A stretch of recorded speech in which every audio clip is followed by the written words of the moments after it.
Dr. Mikel Maria Delgado. Now, this is very exciting for me because I've never met you in person. We live on Right? opposite coasts, and Yeah. you have this. We're here to talk about cats and keeping them Yeah. cool and hydrated and all the things that we like to tell people. But what about this guitar collection? You have to explain that because all of your groovy tattoos were before women were tatting themselves so much. You've always had them and they're very beautiful, but they're because you were a rock star. I How have a about rock and roll background. Yeah.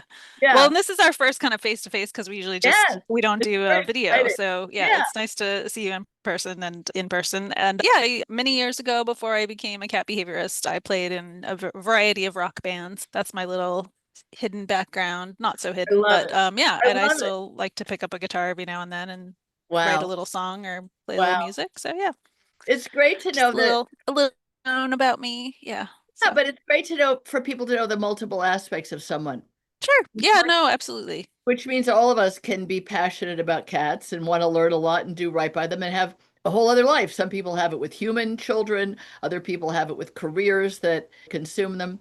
I think those guitars are beautiful. All Thank right, you. it's hot out. We know that. Yeah. And with climate change, that's not only is that not going to change, it'll get worse and it'll be Worse. longer periods of time. And I think we humans have to really adjust how we live with our cats, whether it's indoors or outdoors. And you're an advocate about behavior, but you can't get your cat to behave if they're like Sure. dying of the heat. So talk a Sure. little bit about what we need to know about cats and how they cool themselves. Yeah, the first thing I would encourage people to remember is just that cats are comfortable at slightly higher temperatures than humans, right? So there's something called the thermoneutral zone, which is the temperature at which your body is not exerting a lot of effort to either cool off or warm up. And Okay. so for humans, that temperature is 68 to 72 degrees, depending on how much clothing we're wearing.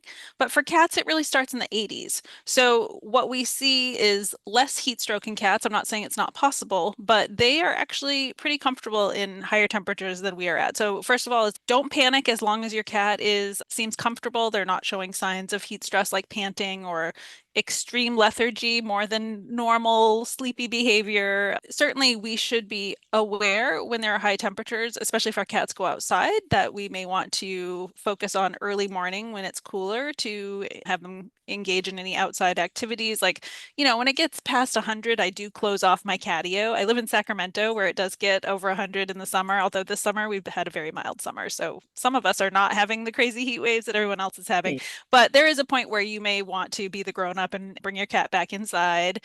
If they are getting exposure to sun, you do want to use a baby safe sunscreen on their ears, if especially if Oh, they're light colored, right? So they don't get skin cancer from sunburn.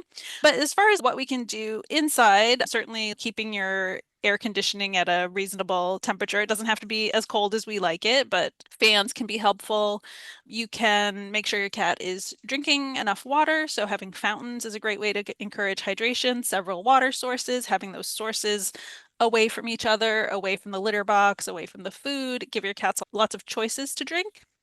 And then you can do some fun things like they make these little fish toys that if you put them in a water bowl, they start moving really? around. Yeah, so you can encourage your cat to play in water if they want to with some of these water toys. Cats are not typically big fans of baths, so you don't need to dunk them in water or hose them down or anything like that. But some people like to use like a cooling pad, or you can use an ice pack and wrap it in some towels and just offer it to your cat as a choice. As I previously mentioned, they may not be that uncomfortable when we are, so they may not need a lot of cooling, but you can offer them a cooling pad. You can try freezing some of the lickable treats or some like tuna water, making sure it doesn't have any salt in it, and offer that as like a kitty popsicle. But again, cats prefer their food at a warmer temperature, like mouse body temperature. So I wouldn't necessarily assume that all cats want an icy treat because it's not going to smell as strong and it may not like food should feel to a predator. So those are my quick tips. And again, watch for those signs of heat stress. Call your vet if you're concerned.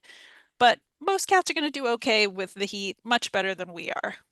That's really good advice because it's not true for dogs. And No, dogs have a thermoneutral zone that's similar to ours. So it's, and they exert themselves too much outdoors. So uh, yes. that's something that concerns me a lot. There's heat Yeah. stroke in dogs, and It's apparently fatal in 50% Oh, of. it can be for sure. Oh, it's great to know it's not true of the kitties. Let's say Well, you're, and like I said, if you ask vets, and I've asked them, I'm like, how yeah, many heat stroke cases do you see in cats? And they don't see very many. So it's just less common. One last thing I would add too is if you do have a catio or your cat does go outside, is make sure they have shaded areas to, if your catio gets full sun, then you're going to want to add some boxes or other types of shade that can give them at least partial shade so they can always choose. Cats are all about the choice, so let's give them choices to move out of the direct sunlight if they need to.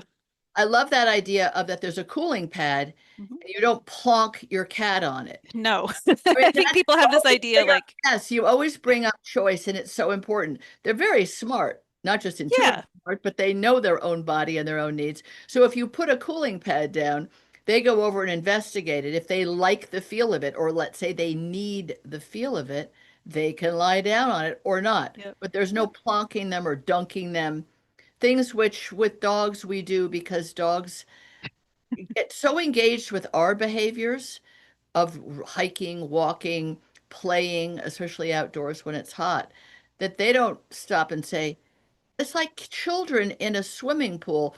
Their lips have turned blue, Hmm. goosebumps all over them. They're shivering. They're not getting out. And theoretically, humans are fairly intelligent, right? Yeah, And self-survival kind of thing. yeah, It takes the adult person to say, let me wrap you up, stick you in the sun and warm you up. So sure. it's Yes. I think cats are maybe more self-aware than humans or dogs. I don't no, know. I think you're biased, but probably clearly so. Do they, in the way that dogs pant and release heat through their tongue and their paw pads, true also of cats? Yes, but again, it's going to take more heat for them to get to that point. And if they do get to that point, I would be concerned. We don't like panting in cats. It can be signs of other things besides heat stress. So in general, yeah, if they're panting, cool them down, stop exercising them, don't, and then make sure that the panting stops and let your veterinarian know if you're observing panting because it can be a Right. sign of heart issues in addition to heat stress. So you come home from your day out or at work, whichever you're doing, playing or working, and the power's gone out, let's say, and you have Mm, the yeah. air conditioner on. You come home, the cat is looking stressed. In that moment before you call the vet, can you plonk their feet in a little pail of Mm. water, or is that a terrible idea? Yeah, so generally I know with dogs you don't want to do like cold water, you want to Right. do room temperature. So as a non-veterinarian, I'm not going to speak to preventing heat stroke in pets except to say, yeah, I would probably call your veterinarian and let them know and then they can tell you what to do with your cat as far as plunking them in water or trying to cool them down. The other thing we should talk about too is just real quick, long-haired cats, right? Keep them groomed. Some cats do benefit from a shave down in the summer. It really depends on the kitty, but that can definitely help with them not overheating. That's a good Yeah. one because people are concerned with dogs and cats with long hair and triple coats. Yeah. Is that an insulator for heat and cold in a good Hmm. or a bad way? And it's really cute sometimes to see a Persian or a Maine Coon cat or a Norwegian forest cat where their body has been shaved. You see how tiny they are under all that fur. And you can, and then the groomer, because it's probably not going to be you, it's going to be a groomer, Yeah. keeps the tail and maybe like that lion's mane Oh yeah, ruff. the little poof. Yeah.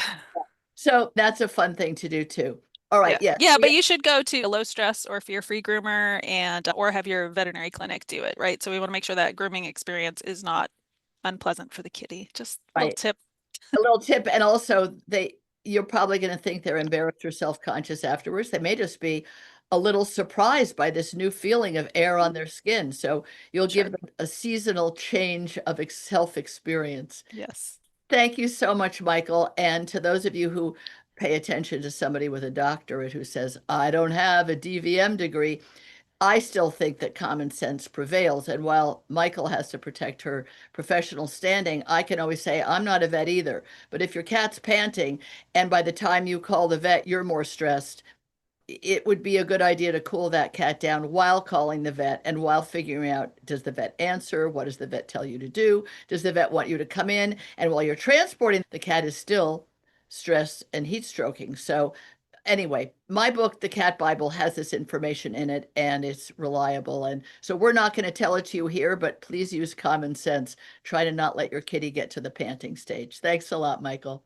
Thank you, Tracy.